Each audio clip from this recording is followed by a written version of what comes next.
নমস্কার বন্ধুরা, আশা করি সবাই ভালো আছেন। বং পিহু প্রিয়াঙ্কার আরও একটি নতুন ব্লগে আপনাদের স্বাগত। আজকে আবারও ফিরে এসেছি পার্কের দ্বিতীয় পর্বের ভিডিওটা নিয়ে। আশা করি আপনাদের খেয়াল আছে, কিছুদিন আগে আপনাদের নিয়ে গেছিলাম একটা পার্কে, যেটা আমাদের বাড়ি থেকে খানিক দূরে, কিন্তু খুবই সুন্দর একটা পার্ক। কিন্তু এই পার্কটা এতটাই বড় যে এই পার্কের পুরো ভিডিওটা একটা ব্লগের মধ্যে শেষ করা কোনোভাবেই সম্ভব হচ্ছিল না।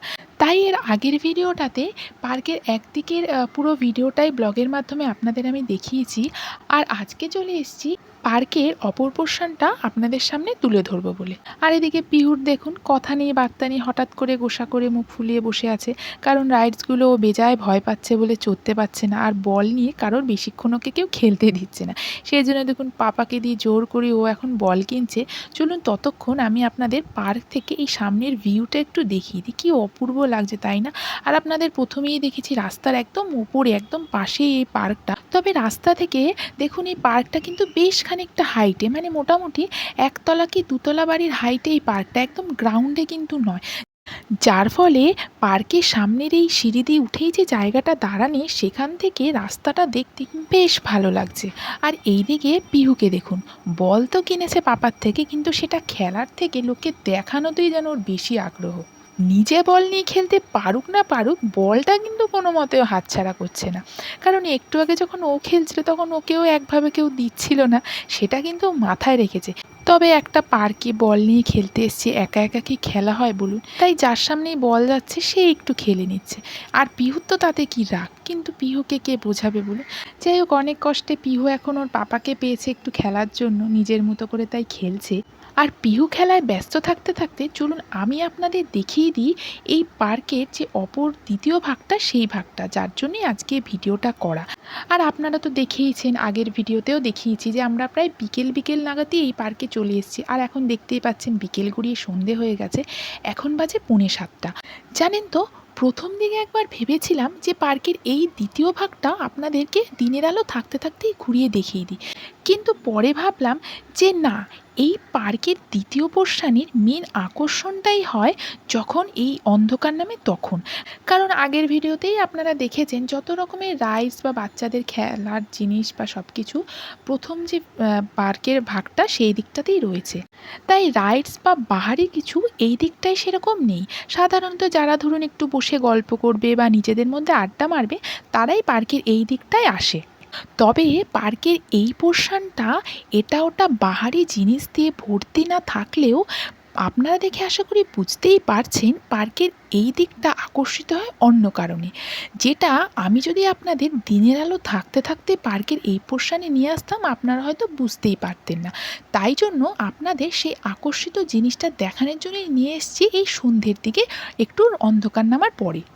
পার্কের মেন জিনিস তো আপনাদের দেখাবোই, কিন্তু তার আগে পায়ের তলায় এরকম সুন্দর ঘাস থেকে পার্কের এদিকে এসে আমি যেন একটু খালি পায়ে না হেঁটে আর থাকতে পারলাম না।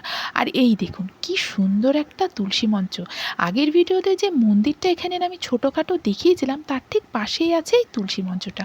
কি সুন্দরভাবে বানিয়েছে দেখুন। এটা দেখে আমার ছোটোবেলার কথা মনে পড়লো। আমাদের বাড়িতেও এরকম একটা তুলসী মঞ্চ ছিল। সামান্য একটা পার্ককেও যে এরকমভাবে ইউনিক করে তোলা যায় বুদ্ধির জোরে, তা এখানে না আসলে হয়তো জানা হতো না। যাই হোক, পার্কের এই দিকে যে জিনিসটা মেন দেখানোর জন্য আপনাদের নিয়ে এসেছি, আশা করি এতক্ষণে সেটা আপনারা একটু হলেও বুঝতে পেরেছেন। হ্যাঁ, ঠিকই ধরেছেন, পার্কের এই দিকটা আকর্ষিত এইখানকার এই লাইটিংয়ের জন্য, মানে সন্ধ্যের পরে যে লাইটিংটা এখানে দেয় সেটার জন্য।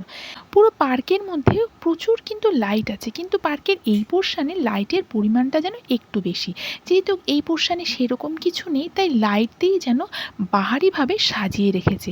পার্কের এই দ্বিতীয় ভাগে জানেন একটা ফাউন্টেনও আছে, কিন্তু আজকে দেখলাম না সেটা বন্ধ। জানেন, আপনাদের যদি সেটা দেখাতে পারতাম আরও ভালো হতো, কারণ সেটার আলোর খেলা দেখলে আপনাদের চোখ মন দুটোই জুড়িয়ে যেত। যাই হোক চলুন আজকের মতোই পার্কে টাটা বাই বাই করে আমরা বেরিয়ে পড়েছি, আপনারা দেখতেই পাচ্ছেন। আর এইদিকে পিহুকে দেখুন, দেখতে পাচ্ছেন খেয়ে মেয়ে নিয়ে এক শেষ। আর যেহেতু অনেকক্ষণ ধরে ও খেলছে তাই বেচার টায়ার্ডও হয়ে গেছে আর খুব খিদেও পেয়ে গেছে জানেন। তাই আর দেরি না করে পার্ক থেকে বেরিয়ে পড়লাম। আর পার্কের বাইরে বেরোতেই দেখলাম বেশ অনেকগুলো ভালো দোকান আছে যেখানে টুকটাক স্ন্যাক্স পাওয়া যায়। তাই সেখান থেকেই ভাবলাম পিহুকে কিছু খাইয়ে দিই, কারণ সেই দুপুরে খেয়ে বেরিয়েছে বেচারি। আর এখন তো সন্ধে গড়িয়ে প্রায় রাত হতে যায়, 8:45 বাজে জানেন। সন্ধে যতই হয়ে যাক চা না খেলে জমে বলুন। তাই যখনই দেখলাম এই দোকানে কফি পাওয়া যায় আমি আর শুভঙ্কর 1 কাপ করে গরম কফি নিয়ে নিলাম। আর এখন কফি খাওয়া শেষ করে আমরা রওনা দিয়ে দিয়েছি বাড়ির উদ্দেশ্যে।